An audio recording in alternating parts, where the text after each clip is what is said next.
Howdy, folks. It's Charlie and Russ and a whole bunch of other fellers. And it's season 1, episode 6 of not scrolling with, it's hanging with Woodshop Talk. Yeah, I need Spit to it go out. back- Spit it I need out. to go back on vacation.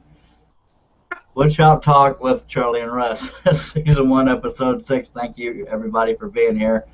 It's been a while, and I hope y'all understand me not being here, but a big thank you and kudos to Russ for taking over. Hello, Ron Buchanan and Dan Inglewood in the Q&A section. Believe Chris Cute will be covering that area tonight. Russ will be covering YouTube questions as well as hosting the show because he's a stud puppet. I'm gonna send that on over to Russ and he will run the show from here on out. I'll just sit here and look kind of weird. And no, you're not drunk. Well, you might be, but I colored my hair because I'm tired of people thinking I'm 16. Sorry, Russ Meadows, that you didn't make it in, but gosh, we're so darn popular. Yeah, sorry, I shouldn't have said that. That was arrogance. Okay, Russ, whatever your name is, Russ Clarity, take it over, baby. Hey, I miss Russ Meadows. He's usually on here at night, so we're gonna miss you tonight, not being here, Russ. So welcome to the show. Tonight we're gonna do a continuation of what we did last week. Last week we were talking about the actual sanders, as far as the electric part or belt sanders or whatever you had, and tonight we're going to extend it on to what kind of sandpaper you usually keep in your shop. I've made a little pile back here behind me of all mine, and we're just going to talk about that, where you get it from, what kind you have in the shop, what you have available in your shop. So we're going to real quick go down the line from my left to right. Just real quick, give your name and a brief description where we can find you on your channels and everything. Let's start off with Brian. Man, always starting off with me. I'm Brian Gidney with Summers Woodworking. You can find me at summerswoodworking.co. All my social links and my YouTube channel are listed on that page. And I basically do all kinds of woodworking. So, hope to see you. All right, we're going to skip over the next one in line because that's Charles, and he's already introduced himself. So we'll go to Chris. Chris Cute. Oh, thanks. I appreciate it, because we got a couple Chris's here tonight. Yep. My name is Chris Cute. You can find me on YouTube under Chris Cute Woodworking, and if you look me up on Facebook, you can find me on Make the First Cut. All right, now the other Chris. All right, I'm Christopher Hearn. You'll find me on Facebook under the Old Cranky Workshop, and on YouTube under Crystal Wheeler, which is my wheelchair racing stuff. For some reason, they're linked together. I can't figure out how to get them apart.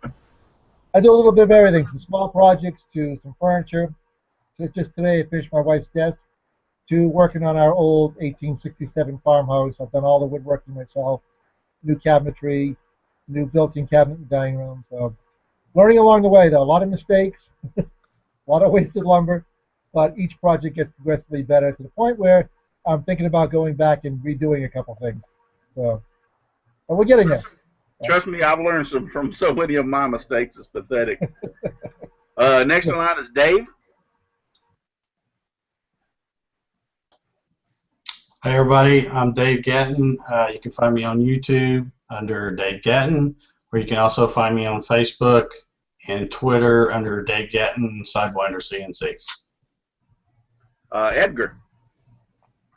Hello, I'm Edgar Natras, and right now all of my social media and my YouTube channel is kind of in flux right now. I got some things going on I'm trying to get going, so just bear with me and I'll get some stuff out. But I'm a professional woodworker. I actually do this for a living, and greetings from Nevada. All right, John. John Schaffner, Central New York. Greetings from Central New York. The only place you'll find me is on Facebook under my name, and I do all kinds of different woodworking, scrolling, turning, cabinets, whatever, furniture, you name it. Next is Michael. How you doing? This is Michael Murray with Miter Mike's Woodshop. I could be found on Facebook and Twitter and everything else. My website's www.mitermikeswoodshop.com. And then there is me, of course. Charles is. Oh yeah, I see he came back. I'm Russ. You can find me, Simply Wooden Creations, on Facebook, on YouTube, and also I have a website, simplywoodencreations.com. So we're talking about sandpaper tonight. I'll lead off, and we'll. Oh, Charles, I forgot Ray. Oh, yeah, Ray. I don't know what Ray's last name is, but he's. Go ahead, Charles. You introduce him. He's your friend. So. And by the way, I never got to finish introducing myself. Okay. Anyway, Ray Bridewell's out of Kentucky. He is the scroll sawyer. He works mainly in slabs of wood, and he is dang good. I'm Charles Deering, the Charles Deering on Facebook. Charles Deering Scroll on YouTube, and that's what you're watching right here, unless somebody stole it. Back to you, Russ. Okay.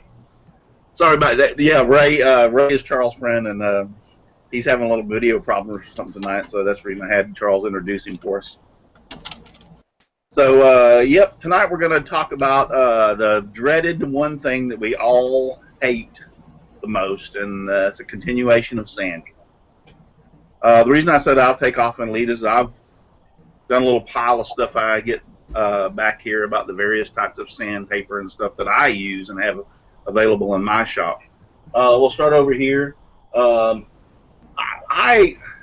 I'm kind of like sandpaper the way I am with wood, in all sincerity. I have a hard time throwing away, because even after you take some of the roughest grits, they wear down, they make finer grits. So like this is a piece of a sanding belt that broke, and what I did was just take it to a small piece of wood and cut it and glue it. So now I have a sanding pad made out of that. So we talked about this last week about making blocks with your old sanding belts and using those. They make great for shaping, taking the edge off of something. These work very, very good. And once again, I will wear this thing slap out before I throw the sandpaper away. And another little invention that I really like are these sanding blocks. They're like a styrofoam or a foam rubber core block. You can get them in different grits. This one actually is not square. This actually has a beveled or pointed edge on the side of it, so it makes it really nice getting in grooves and some tight places. These come in various grits. I have several of them here. Also, they make them as far as they make square ones also. Like I said, it's like a foam block. Love these. And a lot of people don't know that you can actually wet these and use them for wet sanding. So I know we don't use it a lot in woodworking. Water and wood don't mix really well. This is another little hand-held sanding block that I just happen to have, and I just put a piece of, once again, one of my belt sanding blades, or belts on there for sanding. Steel wool. That is another good sanding. If you want to do something real fine, steel wool works very, very, very well in doing some of your sanding. Scotch-Brite pads, they can also be used. I once made a sanding mop using some Scotch-Brite pads and some sandpaper just as an experiment. Didn't work too well. The Scotch-Brite pad did not hold up as well as I anticipated it would, but steel wool is very good to have in your arsenal. Here's something that I've done with, this is a paint paddle, and actually I glued sandpaper onto it for shaping. I use this quite a bit. You can do different grades, or you can get these free at Home Depot, Lowe's. They'll give you free sanding paddles and just glue you some sandpaper on it, and it makes it very good for shaping. That's another tool. Here in Texas, we call them stir sticks, mister. Stir sticks. Emery boards for your fingernails. I mean, I use them.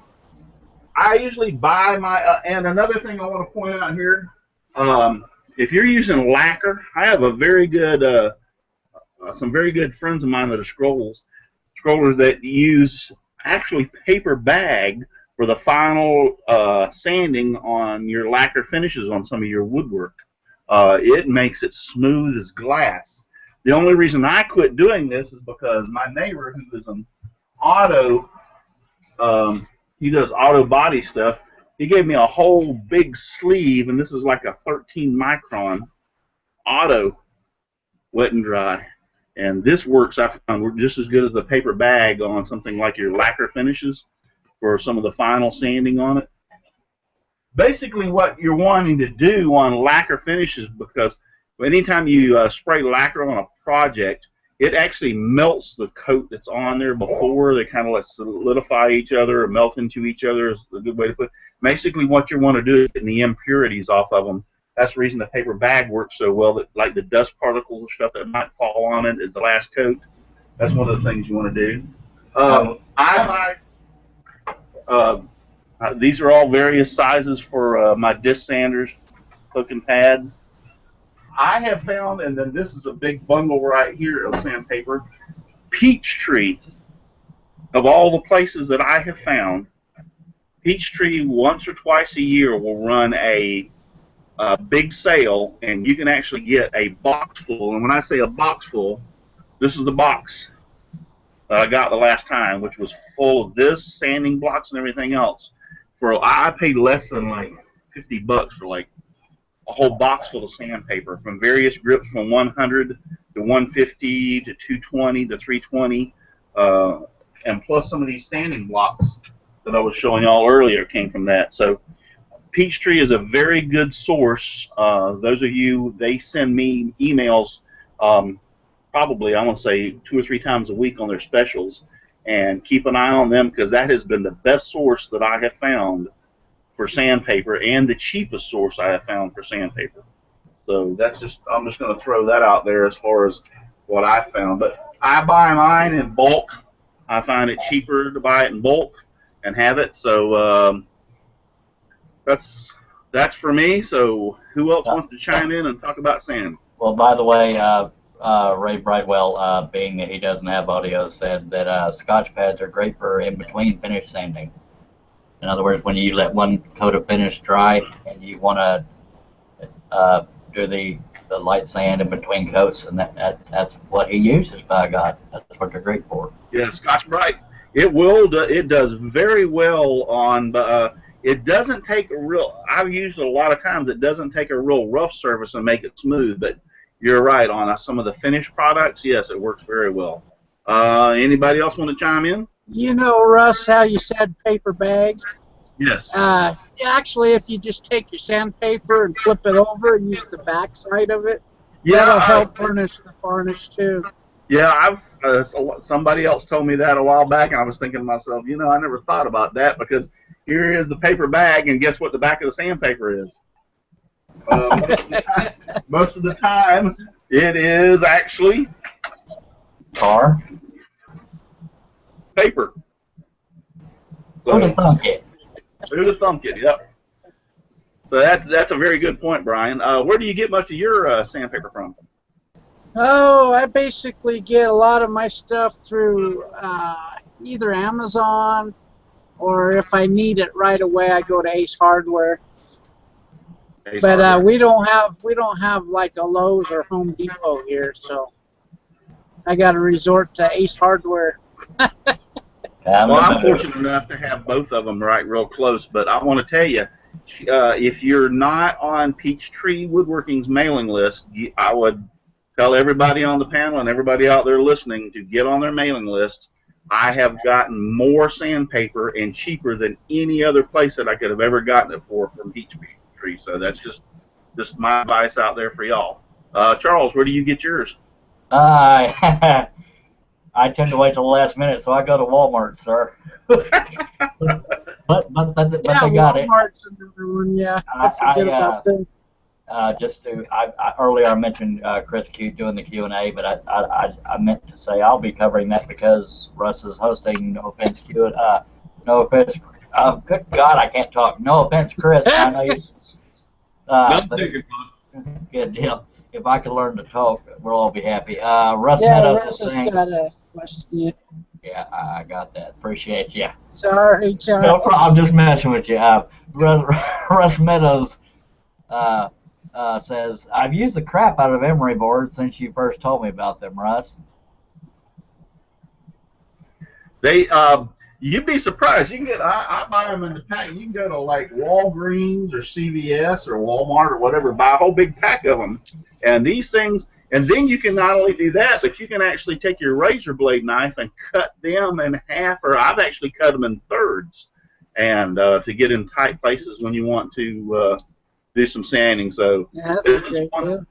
idea. And I have stuck this in my scroll saw to see if it would work as for sanding instead of having to buy those little sanding belts or whatever that they have with the plastic ends on them that I've seen. Yeah.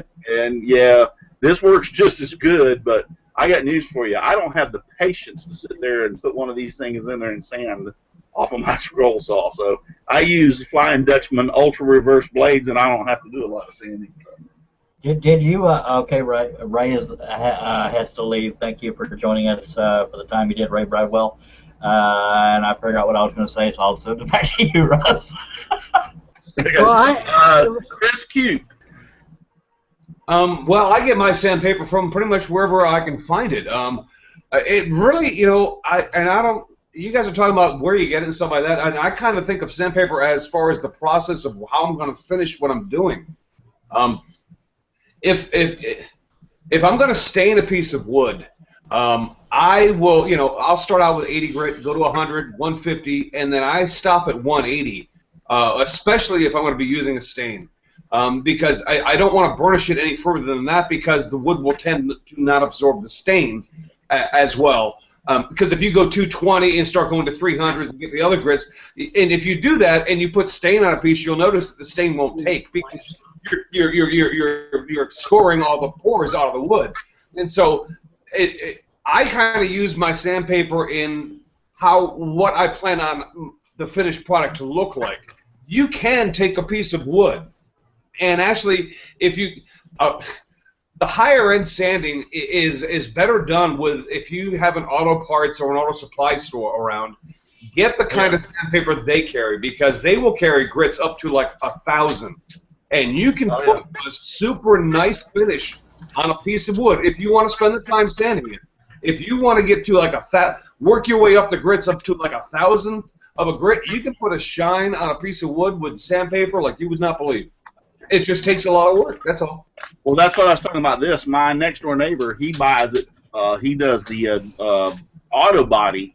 And he bought a bunch of this stuff, and he'll never use all of it. And he was sitting there one day and said, I don't know what I'm going to do with all this. And I said, well, I'll take some, but this is 13 micron.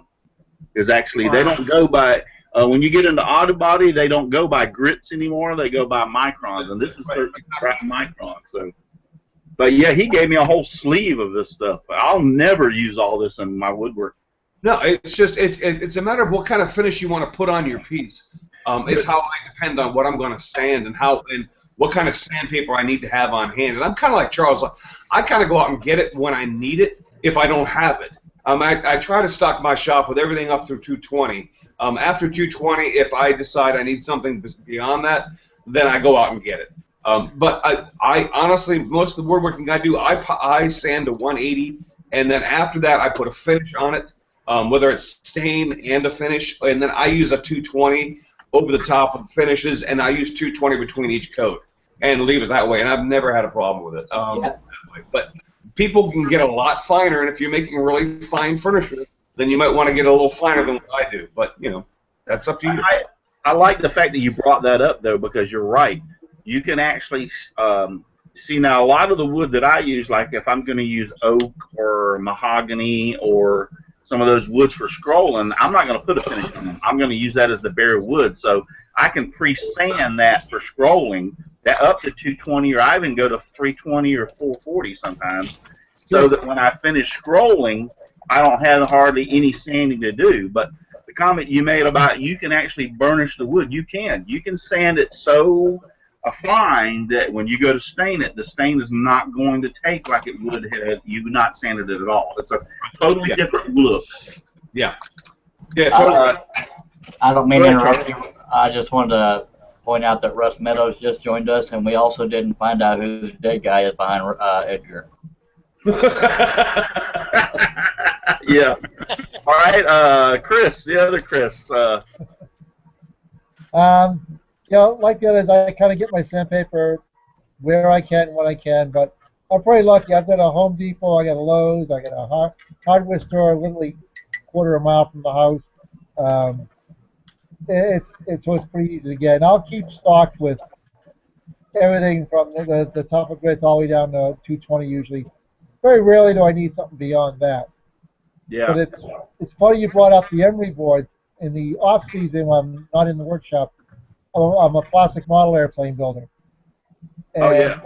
the companies that sell these what they call standing sticks to plastic model airplane builders, model builders, are buying them from the same people who make the nail boards, the emery board. And it's the same damn thing. They're marking it up like $3-4 more. I just take my wife's.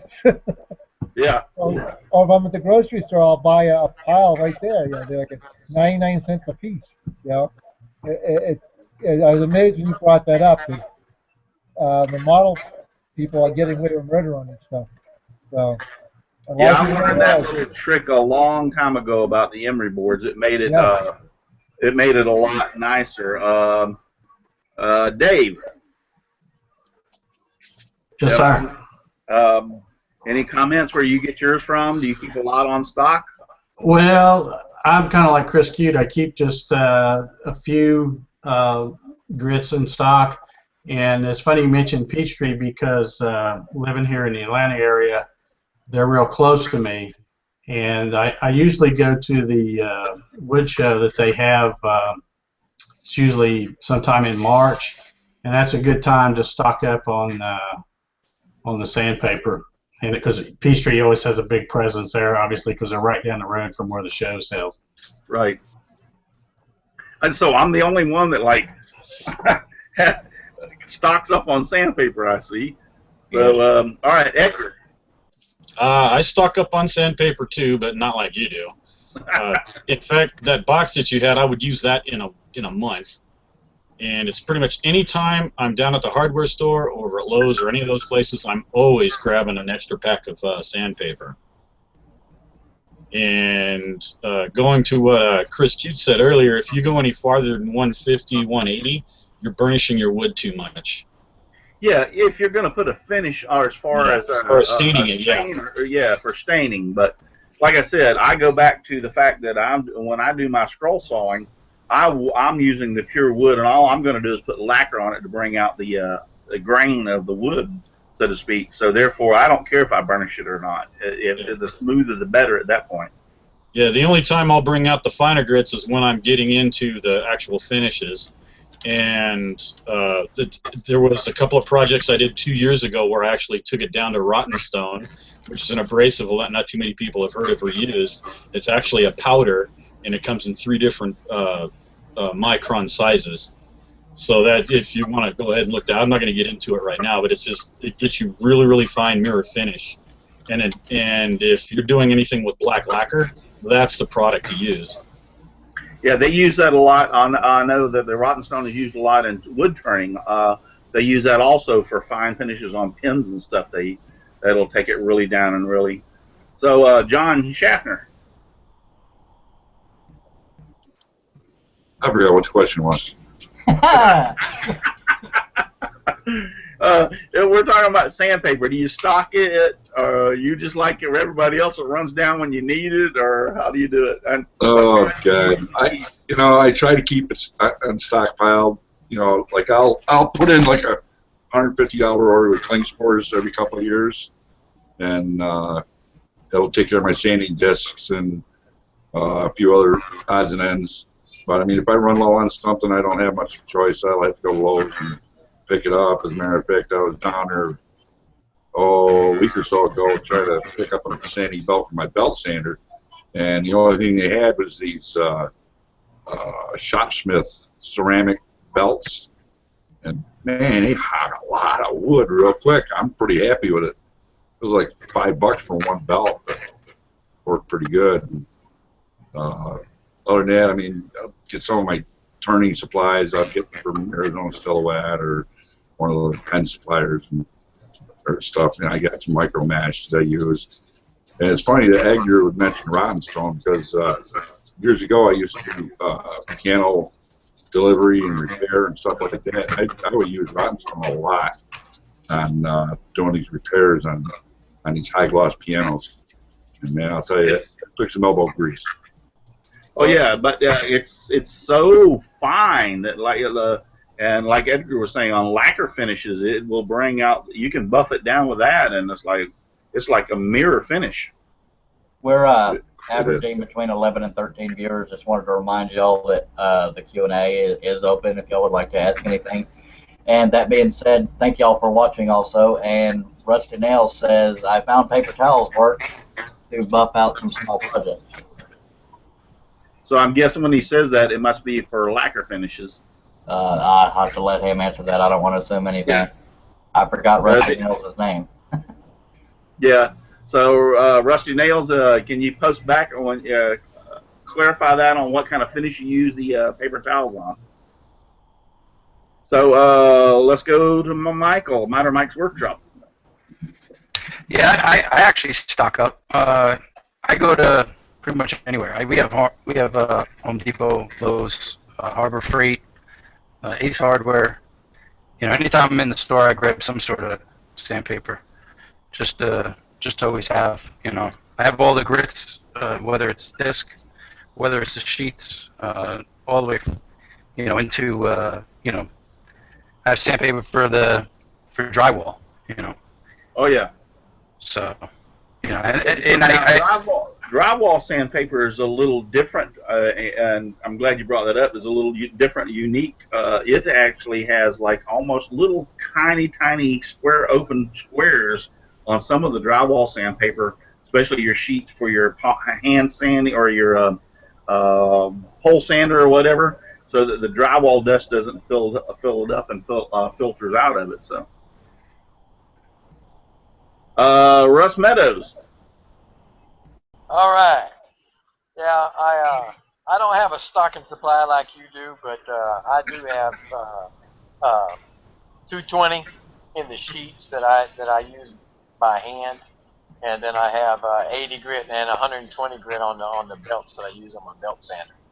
I do it like that. But that tip about the emery boards was right on time for me, because I was looking for, I don't have the little nail files you have, the needle files.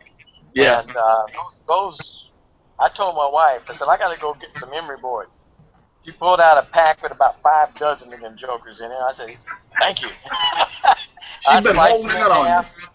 Yeah, man, I sliced them in half, and I get into them tight spaces with them. It's neat. You can actually slice them down further than half. I've done thirds actually on them, and they still hold their integrity pretty good for getting into places. So I may have to try that. But I had a question about this, because you were talking about lacquer, and I made one of those intersecting word art nameplates, and I used that Rust-Oleum lacquer on it. Yes. And after staining, with the staining stuff, and it actually come out white where I sprayed that, and I don't know how to get that off. Well, herefore lies the problem. Probably the day or the time that you did that, it was probably really high humidity. It was hot as hell.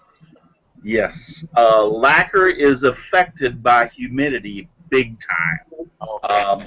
Yeah, so it will sand out, and sometimes if you will take it into your house and put it into a controlled environment like your air conditioning environment and leave it for a couple of days, sometimes that white will clear out on its own. But other times it won't, and you'll have to sand it out. But lacquer is affected very much by the high humidity, unfortunately, and it has to be in a controlled environment, or otherwise you'll get that whiting of the finish.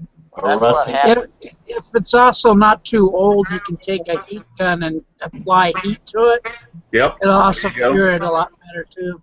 Yeah, like a hair dryer. Take a hair dryer and put on it, and hold it on there, and let it heat it up, and that will sometimes dry it out too.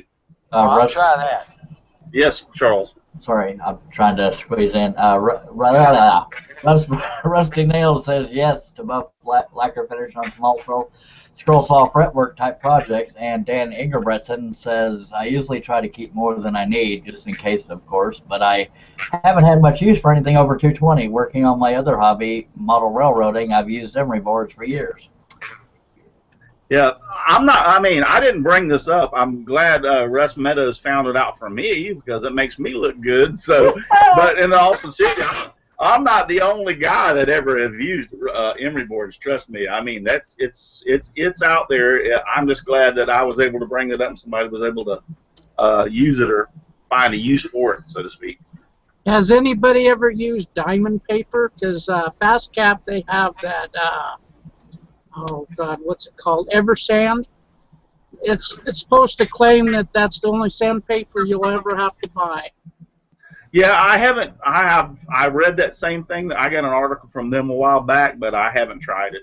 I would like to. Maybe if they can send me some for free, I'll try it and tell them how it works. I would like to do a review on that myself. Yeah. So. Yeah, well, I think the benefit, and Brian, correct me if I'm wrong, I think the benefit to that sandpaper, what they're talking about now, Russ, you were talking about earlier about how you get you might have like an 80 grit sandpaper that you use, but you hang on to it because as you use it, it becomes finer.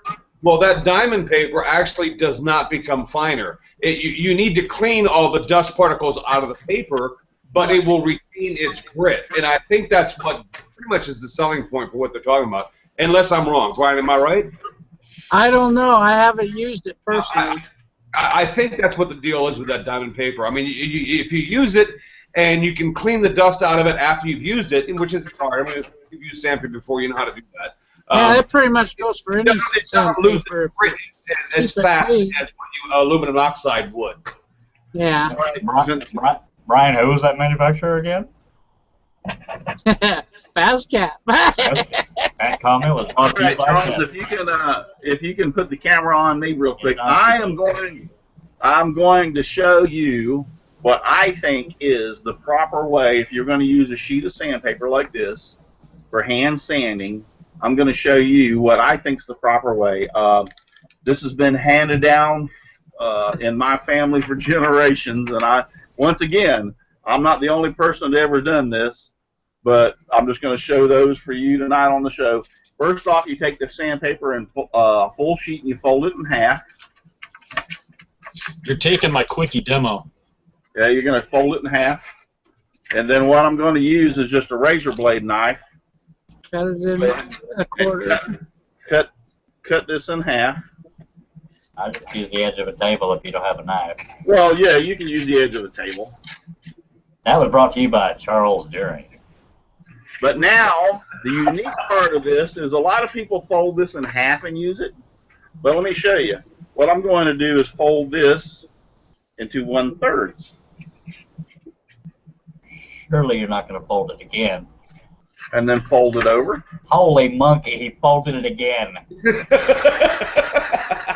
But wait, there's more.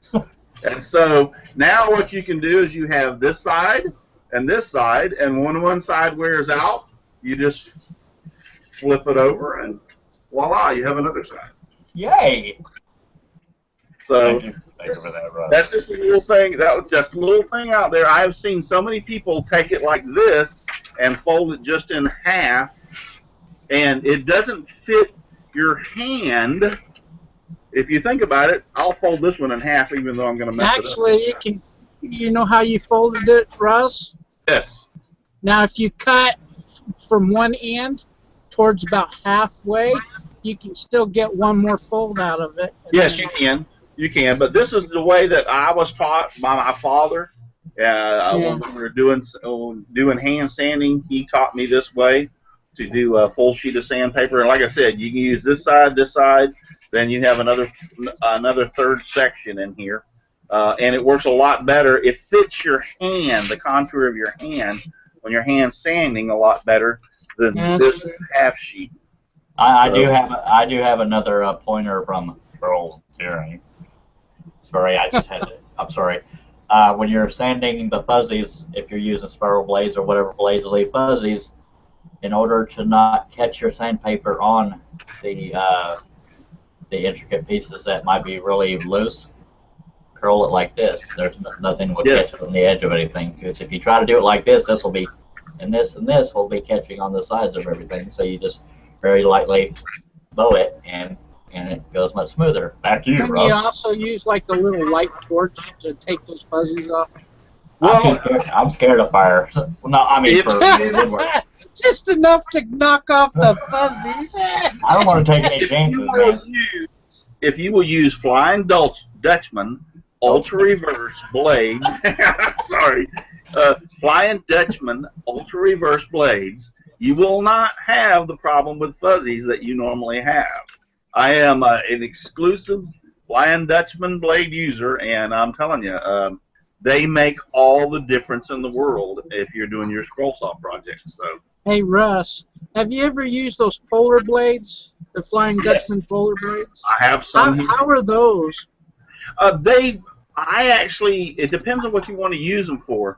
Now, I tried to use them for compound cutting, and actually I found that the skip tooth blade, which I've used Ultra Reverse also, but the skip tooth blade works a little bit better for the compound cutting. When you get something, usually your compound cutting is 1.5 inches to 2 inches thick. Actually, my scroll saw is pushing it to do 2 inches on the door. The DeWalt is pushing it at 2 inches, but 1.5 inches is what I usually cut for compound. The skip tooth blade moves the sawdust out of the groove a lot quicker as it goes up and down, just because it's skip tooth. Now, when you're talking about the Ultra Reverse, I've used them. They work really good. The problem being is that if you push the project too fast, then you might get some burning with the Ultra Reverse because it doesn't have the capability of removing the sawdust out in between. Oh, yeah. Okay, y'all Now, got the polar worked, but in that same aspect, I had the problem with it burning if I pushed it a little too fast because of all the teeth arrangement. Yeah. Y'all are gonna love this. Patrick's Workshop says, "Why is there a show about the thing all woodworkers hate the most? It's a necessary evil, Patrick. Because Yes. we all got to do it. We got some more things in the Q&A if you don't mind me jumping on them." No, go ahead. Go ahead. Ron Buchanan says, he says, if you go from 120 to 220 and you don't wipe down the project, you are still sanding at 120 because the grid is still in the dust. Just saying, that's a good point. Exactly. He is correct. You've got to wipe your project in between the sanding or clean it off. Yes. Don't forget to wipe. The shaving wood, always got to wipe. you don't want too much grit. You got to wipe. This was a family show until just now. The Shaving Woodshop, just for the credit of reading comments, says, "LOL, hey Patrick." Leave it to Ron. Leave it. What's her face? Donna Presley says, "Don't use Ultra Reverse on compound cutting." Yeah, Donna, I would beg to differ with you. Oh, And the Lord, only it's reason I on say- now. No. The only reason I say We that got a is debate going on. if you're using really like pine or something that's not a really hard, what I would consider, I know pine's considered a hardwood, but if that's not really a true hardwood like oak or babinga or some kind of those woods, exotic woods, if you're just using pine, then yes, the Ultra Reverse will work on that. But you're right. If you're doing anything other than what I would say, something that was really soft, do not use the Ultra Reverse because they cannot remove the sawdust out in the cut, and then it ends up burning, and you break your blade, and you go on from there. Donna Presley says, "Russ, I'm working on the chest set with your jig, and it does help hold on to the piece." Ron Buchanan says, "Yay, I'm not as stupid as my mom says." Rusty Nails says, "Now you're scaring Charles talking about scroll saw blades other than spirals," and I was trying to hide it, but thank you for pointing that out. Back to you, Russ. Yeah, another thing I keep online is the hook and loop. As far as the rolled, is I built my own sand flea, and so I keep this on hand to put on the sand flea. So yeah, I try to keep a fairly good stock of sandpaper, and actually this is only about a third of it. The other part is over there on the shelves. I'm not the type of person that if I need something, I run to Home Depot. I mean, I pretty well try to have the stuff I need in house and on. As far as sandpaper is one of those things that's, to me, it's fairly cheap. I know I'm going to need it. I know I'm going to use it. So why not just stock up on it and have it? So. Us broke fellers gotta wait till we need it. Let's go get toilet paper and sandpaper. Just don't get them mixed up, by God. Donna Presley says I'm using walnut and maple for her chest. Oh yeah, then if you're using walnut and maple, then I can honestly say, yeah, you don't want to use the ultra reverse. Yeah, that doesn't work out, especially if it's for compound cutting. You'll only mix up sandpaper and toilet paper one time, I promise you. Oh yeah. You know what? When I was a kid and we were out in the woods hunting and stuff, we used to have to use moss off the trees. Oh Lord, poison ivy, baby. No, it ain't poison ivy. It's called red bugs. Oh, chigger? You mean what we call chiggers in Texas? Yeah, chiggers, red bugs. They get hell yeah. Well, I think I ain't gonna get too TMI here, but they get around my I've already backside. crossed that line. They're too smart to get around my backside because there's a constant gush of air. This is no longer a family show, folks. Nothing with any brains goes back there. Trust me on this. Send your children to their rooms right now, please. So what time are we looking at here, Charles? We are looking at a blank phone. It's 8:16. We still have 14 minutes. We might go 15 because we're rebels.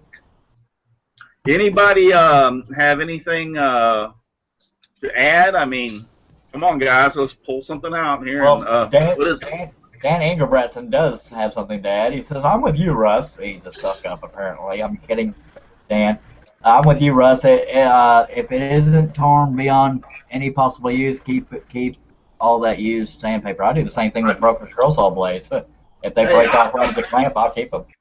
I did this a while back, so I'm going to do it again tonight. All right.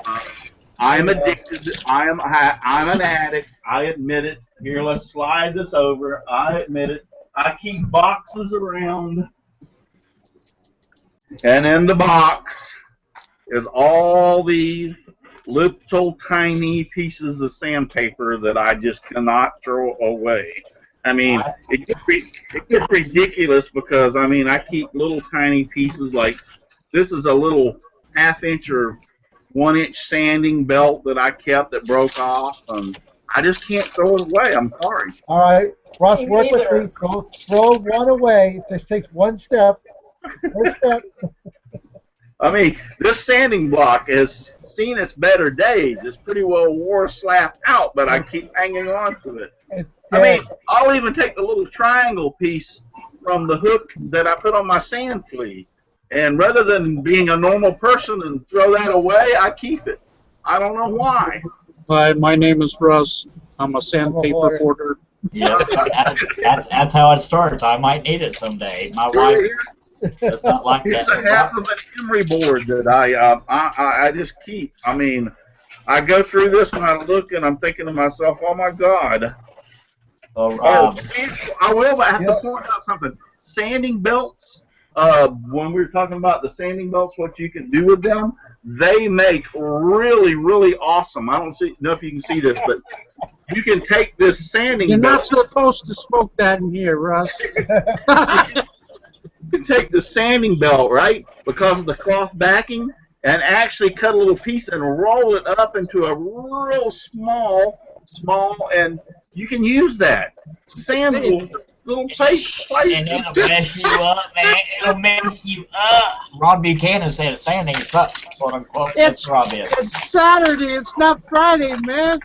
So I have about 5 of these little boxes around in my shop in different areas in the shop.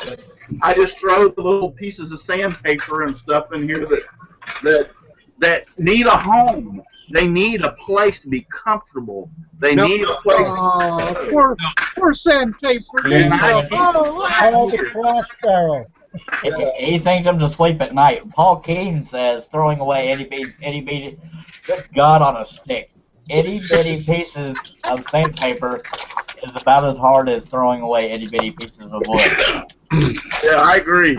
I don't throw it away. I'll hang on to that stuff until I'm sorry. I've got a problem. I'm sorry, brother, but your sandpaper doesn't need a home. I think you do.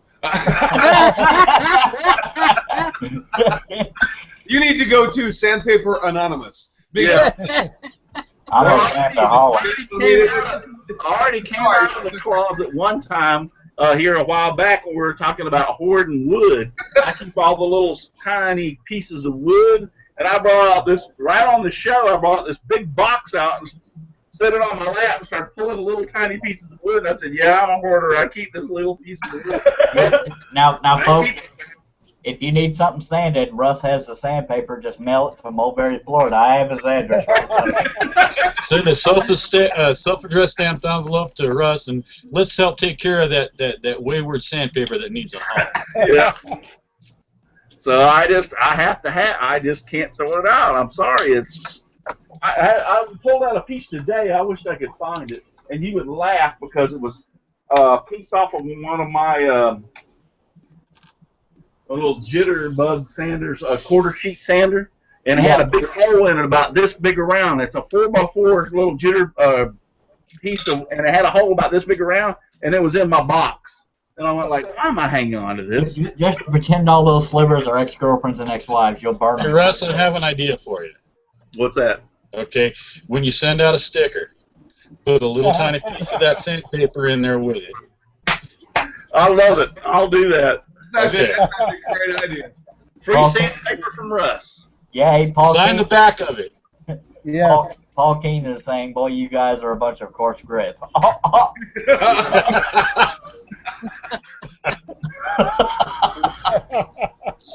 I will. I cannot express. I'd like to point this out one more time. In all sincerity, if y'all are not on Peachtree, I have found that they are very, very reasonable in a lot of the stuff they sell. They have sales, and I don't buy anything unless it's on sale. I'm sorry, I'm cheap like that. But Peachtree sends out to me like I don't know, 2 or 3 times a month, once a week or something. Their flyers on different things that they have on sale at the time. I have found everything that I've bought from them for number one, I have found to be the utmost quality. I haven't had any problems. They do this sandpaper thing that I was just talking about, where they send a box full. It comes with the various grits, it comes with a few sanding blocks and everything in it. And so I would suggest to all our viewers and everybody on the panel, if you are not on their mailing list, to definitely get on their mailing list. I really like Peachtree. They put on the woodworking shows, and I've been to 3 or 4 of them over the years. So I'm just wanting to throw that out there. That's one of the avenues you can order it online and have it delivered straight to your door. A small disclaimer: we are not sponsored by Peachtree, but we're just I'm not taking any sponsorship from them. I just have found them to be very, very, very good place to order from, and I've had good success with all their products. Yeah. On a serious note, which is rare for me, we do promote good products. We don't care whether or not we're getting paid for it, which we're not. A good product is a good product, and I think we all like to spread the word on that. I think that's a fair assumption. Ron Buchanan says, "Are you saying they rub you wrong?" And Rusty Nail says, "Russ, eBay the whole box of used sandpaper. Someone will buy it," and that's probably sadly true. That could be true. Yes. Just scribe a picture of. No, never mind. That could get me in trouble. You can inscribe a picture of Jesus on it, saying I pulled it off the roll like that. It's Jesus on my sandpaper. Yeah. Apparently that's Anybody else have anything tonight? I know the sanding is one of the world's worst subjects you can ever. I think I'd rather tote a butt whipping than have to sand. To me, it's just part of the job. Just get it done. It is. And with scrolling, what I think is unique about the as far as sanding when we're doing a lot of scroll sawing is that if you're going to use like walnut or mahogany or whatever, you're going to use that wood, and it's not going to have anything other than a lacquer finish. It's unique in the fact that you can pre-sand the project ahead of time, and it'll save you a lot of effort afterwards. Well, if one of your kids comes out and says, "Daddy, can I help?" you just go, "Yeah." Yeah, hand them the sandpaper. Yep, hand them the sandpaper. Yeah. By God. Real fast. We have 6 minutes. Let's think of something new and exciting. Oh, I got one. About sandpaper? And I can kill 30 seconds. I need help identifying this. It is a sander, but I can't find a patent number or a manufacturer or anything else like that. Okay? You roll up the sandpaper in here. It's 2 inches wide and it fits right in your palm. If any viewers out there can help me find it, because I'd love to have more of these. Put different grits in there for the work I do. That is awesome. My student went on vacation and brought this back to me, and so you will hear, and it's like, oh, that's cool. So it's like, who makes it? I don't know. Maybe it's a one-off. I don't know, but it's plastic. But I'd like to know who makes this and where I can find another one. In all sincerity, Edgar, I think that's European. And the reason I say that is because I have seen that before in a catalog somewhere, and I think it comes from Europe. It's not here in the United States. I might be wrong. Don't get me wrong, but I just thought I saw that somewhere over in a catalog. I don't know. It seems like something I can probably duplicate, but it would take me a while. I just want to like throw some money at somebody, just take my money and send it to me. My God. Dan Ingebretson is saying, when you like to sand, it's a sign of a sick mind, so get help quick while you can. It's not that I like the sand, it's that I don't find it as cumbersome as a lot of other people. It's just part of the process for me. In fact, when I start sanding, I know I'm coming to the end of the job, and then I get paid. Unfortunately, it's one of the things whether or not what you're making, whether it be scroll saw, cabinets, turning, sooner or later the wood and the sandpaper are going to meet. Yep. Russ, do you mind if we pull a Brian Gidney and just go down the line and see what everybody's working on? Go ahead. All right, starting from left to right, we got Brian Gidney. What are you working on right now? If it's CNC, don't say it. I'm just kidding. Go ahead. What are you working on, sir? CNC. Yeah, I got to pay for it somehow, I hear you. And I agree that I'll do honest opinion, which I haven't done yet. And I'm supposed to do 3 projects and turn in, what do you call those, articles on their page and publish the project. So I still got to do that yet. I was held up for about a week to do that because one of my detail bits broke, and I was afraid to move the wood because I didn't want it to get off. So that's what I got going on. I'm going to be finishing up my sign. Okay, board, thank you, Mr. Gidney. If you don't mind mute yourself, I'll move on over to Chris Cute. Actually, if the whole panel doesn't mind muting themselves, I'm getting some kind of weird feedback, other than my own voice. Chris Cute, what are you currently working on, sir? Well, I had a little accident in my shop, so it's kind of hampered my my building over the next probably couple weeks. But I will be making something out of, I don't know if you can see that, out of this. Oh. Yeah, a true woodworker would push through. Oh, hell. That is a Super Sport Impala. Yes, it is. Hey, good for you, Russ. I'm impressed. All right. Oh, yeah, I know. Watch your video. I'll be impressed if you can guess the year, Russ. Yeah, that's my next project that I'll be working on. I don't know. I would say that looking at that emblem, it is probably in the late 60s. Nope. It would be 1963. Okay. Obviously, you didn't catch the video, Russ. Nope, I did not. I'm actually working on this project with my buddy Charles. Charles is actually going to help me finish this project because he's going to do something for me that I can't do as well as he can. And so he's going to do it for me, and then I'm going to put this thing together and put it out. But that's... If you asked me, I could have done a better job. So. My God. And that's not a bad suggestion. If I screw something up, go to Russ because he can scroll too. But Chris, do you want to give us a thumbs up for shop safety? You know which thumb I'm talking about. Come on now. Come on now. There you go. Thumbs up for shop safety. We love you, Chris. Chris Ahern, what are you currently working on, sir? Well, just today I finished my wife's office desk, so that's a project that's moved out of the shop, which is great. I have the floor space back now. So I've begun some Christmas projects. Believe it or not, August I'm doing Christmas. You can see that. Turning some number 9 C9 bulbs.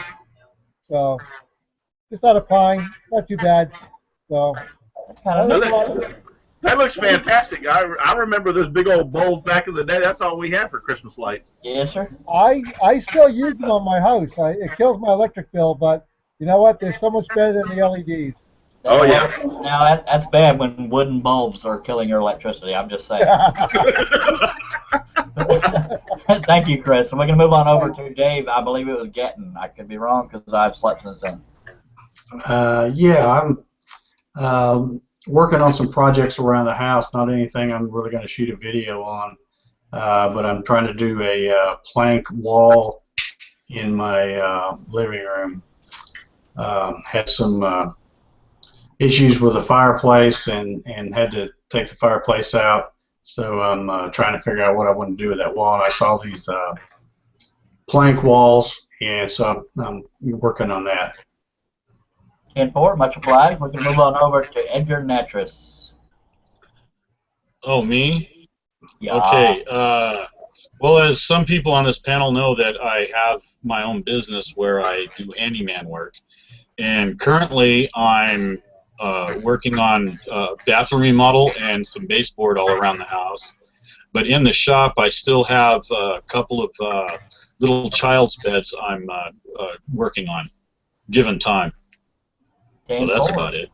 What about the dead guy behind you? Is he working on something? In case you didn't recognize this guy, Charlie, I have a time machine. That's your bones.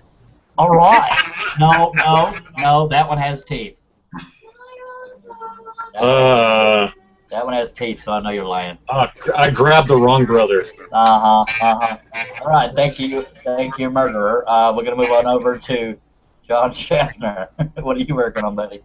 Well, I actually got to spend some time out in the shop here the past few days, and I've got a commission that was handed to me. That lady at my girlfriend's work wants a wedding present for a friend of hers. It's a heart-shaped scrolly thing with her name and the date of getting married on it, and got that started. And as soon as I get that done, I am going to attempt to do a quilt rack for my honey that she's been asking me to do for several years now. And I've got some special butternuts that I've been saving back for many years. And it's going to be mission style. It's going to be through mortise and wedge tenons. So we'll see how that goes. All right, good luck on that, sir. Next we got Michael Murray, otherwise known as Miter Mac. I don't know if you guys have seen my last video. Well, I posted a little bit on Facebook. I'm doing the built-ins in the living room.